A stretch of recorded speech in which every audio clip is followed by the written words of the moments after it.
a lot of people are unemployable.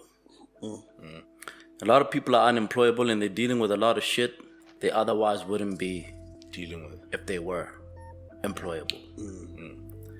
A lot of people are unemployed because they're unemployable. A large part of our unemployment issue is an unemployable issue.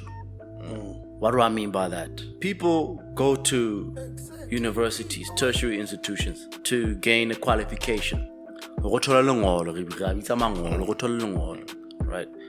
People leave these tertiary institutions thinking that mangolo anana is enough to land them a job. It's not. It's not. Because if that piece of paper was enough to land you a job, then there would be no need for you to go to an interview. And if you think about interviews, predominantly interviews that are not entry level, that are not graduate level, because at graduate level, yes, they may test you on some of the things that you did in varsity, try to understand your acumen, level of understanding in certain principles in the degree that you did, right? But the more senior you go, the more these interviews turn into conversations. It's very rare that I'll be asked things about my degree. I don't get asked things about my degree anymore in my interviews. They want to figure out what sort of person I am. Can you fit in the team? Do I look like somebody people want to work with? Do I handle pressure well? Yes. Do I have work ethic? Right? When there's a deadline to be met, will I be there? Am I the type of guy that says that's not my job, or will I be there to carry the team? Am I a team player? It's a lot of things, personality traits that they're trying to pinpoint in you to gauge whether or not you should be included in their company. Will you be a good fit for that culture?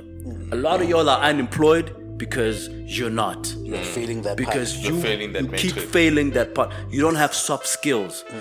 You don't have soft skills because you think your degree is supposed to let you into the door. You think you're unemployed because the government is failing you. But if you go on PNet, there are hundreds of jobs. If there are so many jobs on PNet, how come so many of you are unemployed? That you're qualified for. That you qualified that for. You qualified so for. If you're sending in CVs in and out, if you're sending CVs, I might sound like I'm going out of time, but I'm gonna come back to that question. You've been sending CVs for years. The fact that you're sending CVs, it means posts are there. Because if there were no posts, there'd be nowhere for you to send CVs to. So it just means that you are not getting a job because those posts that you're applying to are getting filled. So what is it that you're missing? Who's taking the food from the bread? From you. Yes. From you. So you definitely, in a pool of talent, in a pool of people that have the same qualifications on you than you, there's a bit too many people that are better than you. That's just the reality. You need to figure out why that is and how you're gonna fix that. That's number one. Right. If these people were to retrench you, you'll have a difficult time to compete in the market. Because you ain't really. I remember when I was doing an MBA, I was like, I have a problem with the title of the degree. Anything actually that has a master. You know, like you go to it, like, what are you? What are we? We are studying to be masters of business. Then what's your aspiration? To be a marketing director. Yeah, but that's just one part of the business, right? So then I used to have this challenge, if you have an MBA and you can never be able to have a product or service, even like in 2009 we can study food. We just took a small market. What is the SWOT analysis? Forget the big picture thing. You cannot. In South Africa, where there's 50 million people, outside getting money from a salary, there is nothing that can make you take potatoes, turn them into chips, and put them to the market and have money in your pocket. Come on, man. You're a master of business. But you have a master's degree. And I'll tell you what gets in the way of that. It's a lot of money you see on the floor, but it's dirty. It's dirty. You don't got no title. It ain't incentive. That's why, come with the bro, suit they and become tie. attached to those jobs. How tell about out of the job? But like, dude, you studied business. What was the point of studying business? All of these fucking skills you got. When I'm at the whole sea, about Some of them get stuck in the whole studying thing, bro. You study your ass out, all the way to a fucking PhD, Yeah. hoping to get more money, Yeah. and it just never comes. Or you find yourself sitting at home, you're like, fuck, I'm not getting work. I'm gonna keep it, let's get it. Right? And the only reason you go back to school because you're not finding work is because you think your degree is supposed to get you work. On its won't. own. You keep upping the entry and the It's not. Your degree is not supposed to find you work. Yeah. Get up and go It's to get give you the it. skills. Mara, I think it's more of the soft skills that actually. You have to be a well-rounded individual, and Yeah. if you're not, Yeah. utojampisa in the interviews. Yeah, wajampisa.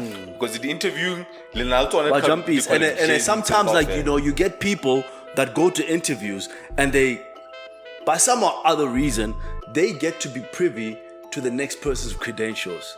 And they get to understand or know that this person is less qualified than they are. And then that person gets the job and they cry corruption. No, but I was more qualified. Okay, yeah, but you're a piece of shit. True. Oh, you haven't been tested enough. Yeah. And then notwithstanding the other shit, like Like even if you've been tested enough and you have more like experience, but you're a piece of shit. You don't have soft skills, yeah. Yeah. Nobody wants to work with you. And the person who you're gonna report into was on that interview panel, and he was asking you questions, try to understand how are you going to treat him when he needs you the most. You need to be likable, you need to be dependable. And now they are in a hurry to fill this fucking post. Yeah. The next person is less qualified than you, but man, they're likable. We'll teach this nigga on the job, bro. He's bright enough. He seems bright enough. He'll get the hang of it. I call. Nobody wants to work. And notwithstanding the obvious biases like race Of and course, everything like that. nepotism, You know what I'm saying? I mean, there are. Yeah, there the bias of the day. But you don't want to give, because then if you start advising did. on those, that's excuses. And I'm not saying that if everybody was employable, then we would not have unemployment. I'm saying that if everybody was employable, we would have less unemployment. We'd have less. There's a lot of people that are sitting at home right now that are highly qualified but unemployable. But unemployable. making the cake smaller. Yeah. If you've been in corporate and come across highly qualified people who are a pain to work with, you understand what I'm saying. And companies do not want those people because they weaken the morale of those around them. Yeah. It affects profitability, productivity, motivation. You're difficult to manage. Like, and nobody's saying that you need to be a pushover or whatever, but you don't deliver any value. And the worst position you want to find yourself in as a company or as a team in a company is to have a highly qualified individual that you highly dependent on, that you absolutely hate working with. And a lot of us find ourselves in those situations in these companies. We don't want to work with him, but without him, Everything fucked. And we have a lot of those. That was a bad hire. That falls apart. Yeah. That's a bad hire. Yeah, I know for sure. I think that advice should also go to HR. Yeah, true. That try to expedite things by putting somebody who seems more qualified, but then they are underweighing the soft skills. The soft skills. People want to be dependable, want to be likable, and want to feel like you can come work to with the them. party. Yeah. You can't teach passion. Yeah, teach bro. Like skills. and like, you know, even before the interviews, bro. Man, some of y'all CVs are looking fucking wild out here. Some of your CVs are looking fucking crazy. You niggas are still putting hobbies in your CVs. I like traveling. Come on, B. You niggas are still putting hobbies on your CVs. And making you them have look you good. have Come on, ID bro. numbers in your CVs. Come on, B. Your CVs are 5 pages. And addresses. You have typos and grammar mistakes in your CVs. It can be, these days it's a one page. You have your date of birth and your fucking ID. You still using Microsoft fucking wavy font as covers in your CVs. as curriculum wild, bro. vitae. Do you know who you're competing with? Niggas Do you out. understand who you're competing with? Like, bro, you need to understand and have carve of self about who you are and what your background is, socio-economically, especially. Because if you come from a township school, more often than not, it means your already disadvantaged. your command of the English language is already teka-teki, Yeah, you're already disadvantaged. right? You're already disadvantaged. It means your access to certain things, access to knowledge, access to resources has already been limited, right? Even worse if you're black and you come from township schools. So now, if you don't know how to align yourself, which you have, in fact, because as soon as you got to the big cities, you have people in your circle that come from better socioeconomic backgrounds than you. But you're not tapping into this knowledge. Into them niggas. You're not tapping into that knowledge. You're not drafting a CV and sending it to these people to go and proofread your cover letter. Right? The reason you're not getting interviews is because nobody understands what you're saying in your cover letter, bro. We still started. What are you good at? We still can't figure out. Nobody understands what you're saying in there. Nobody understands what you're saying in there. Maybe, if we gave you an opportunity for you to write it in your mother tongue, it would have been easier. Yeah, you would have killed it. But Right? unfortunately, Yeah. But what I've also learned is that you niggas can't speak English And your mother and tongue. also You can't can't write in write your that mother shit. tongues. you can only speak it. Yeah. But by the grace of God, you were able to get that degree. But you're wondering why you're sitting at that corner. So if you can't even, bro, like I can't stress this enough. Like your work, a large part of it involves drafting reports, feedback documents, Emails, bro. documentation, emails. Emails, bro. You cannot compile a CV. Bro.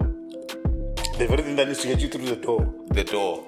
So we're talking email. That's your first document. That's your first document coming into that company.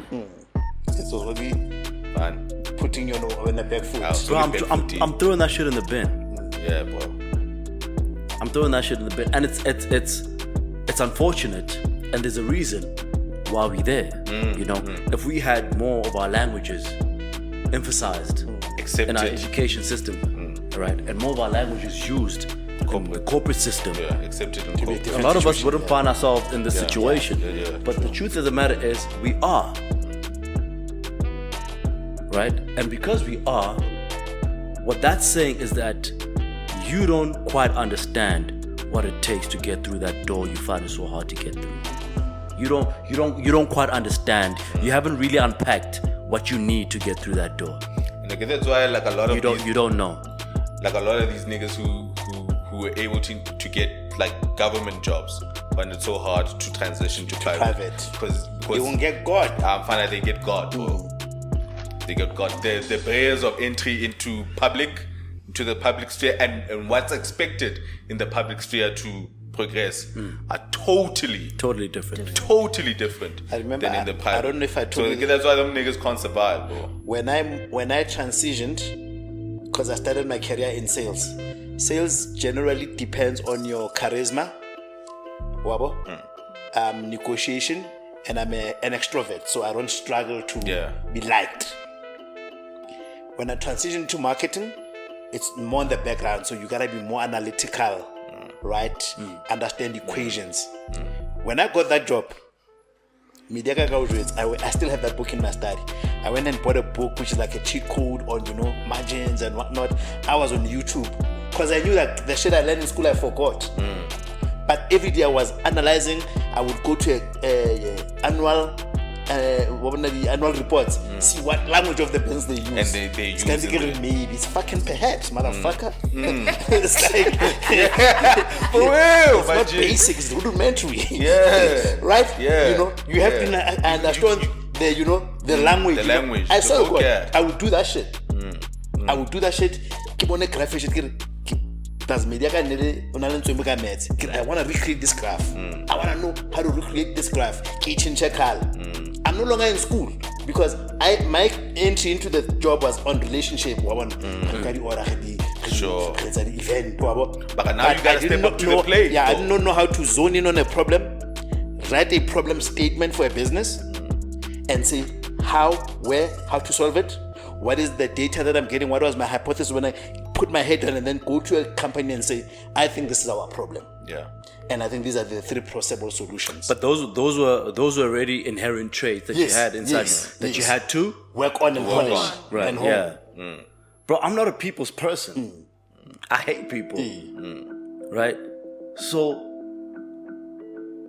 what am I selling to who?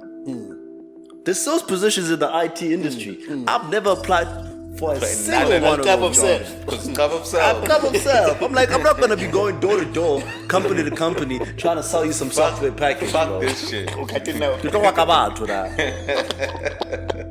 So you just want to be an analyst? For real. And I'm fucking amazing at that. I'm amazing at unpacking and analyzing shit.